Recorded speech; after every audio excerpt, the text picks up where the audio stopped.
చిత్తూరు నియోజకవర్గంలోని 11వ డివిజన్లో జరుగుతున్న అన్యాయాన్ని ప్రజలందరికీ కూడా తెలియజేయాలని, మరీ ముఖ్యంగా కళ్ళు మూసుకుపోయిన ఈ నియోజకవర్గ ఎమ్మెల్యేకి తెలియజేయాలని చెప్పి ఈ పత్రికా సమావేశం పెట్టడం జరిగింది. 11వ డివిజన్కి సంబంధించి పేద ప్రజలకి, మరీ ముఖ్యంగా జగన్మోహన్ రెడ్డి గారు సీఎం పదవి చేపట్టిన తర్వాత ప్రతి మహిళకి పేదింటి కల నెరవేర్చాలని చెప్పి ఎక్కడైతే ప్రభుత్వ భూములు ఉన్నాయో అవన్నిటినీ కూడా సదును చేసి పేదింటి ప్రజలకు వాళ్ళ సొంత ఇంటి కల నెరవేర్చాలని చెప్పి 11వ డివిజన్కి సంబంధించి ఇప్పుడు మనం నిలుచుకున్న ఈ జాగాలో ప్రజలకి పట్టాలు కూడా ఇవ్వడం జరిగింది. చాలామందికి ఆ గవర్నమెంట్లో పట్టాలు ఇచ్చిందే కాకుండా ప్రజలకి వాటర్ ఫెసిలిటీస్ ఇవ్వాలని చెప్పి పైప్ లైన్స్ వేయడం జరిగింది. ఇక్కడ మీడియా సోదరులందరూ కూడా ఒకసారి మీరందరూ కూడా దీన్ని ఫోకస్ చేయాలి. పోల్స్ వేశారు,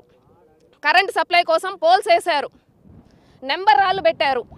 ప్రతి ఒక్కటి చేసి పేద ప్రజల కోసం ఇక్కడ వాళ్ళు ఇల్లు కట్టుకుంటారని చెప్పి ప్రతి ఒక్కటి సదును చేసి ఇది చేసి పెడితే, ఇవాళ కూటమి ప్రభుత్వం అధికారంలోకి వచ్చిన తర్వాత ఈ టీడీపీ ప్రభుత్వం ఏదైతే సిద్ధాంతాన్ని 40 ఏళ్లుగా పాటిస్తూ వస్తుందో, అధికారంలోకి వచ్చినామా దోచుకున్నామా అన్న సిద్ధాంతాన్ని మళ్ళీ ఫాలో చేస్తూ ఎమ్మెల్యే ఏదైతే ప్రగల్భాలు పలుకుతున్నాడో, నేను గెలిచినాను, నేను ప్రజలకు మంచి చేస్తున్నాను, నా వల్ల ప్రజలు బాగుపడిపోతున్నారు అంటున్నాడు. ప్రజలు బాగుపడింది ఏం లేదు. ప్రజల సొమ్మును కూడా ఈరోజు టీడీపీ కార్పొరేటర్ అయిన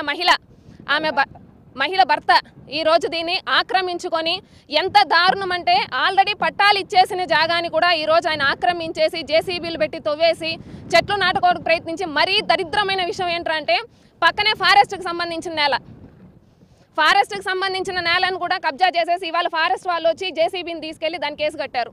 ఫారెస్ట్ వాళ్ళకు ఉన్న ఇది కూడా ఈరోజు ఎమ్మెల్యేకి ప్రజలకి మంచి చేయాలన్న ఒక ఉద్దేశం లేకపోతే ఖచ్చితంగా మేము వైఎస్ఆర్ కాంగ్రెస్ పార్టీ తరపున, మరీ ముఖ్యంగా వైఎస్ఆర్ కాంగ్రెస్ పార్టీ మహిళలుగా మరీ ముఖ్యంగా చెప్తా ఉన్నాము,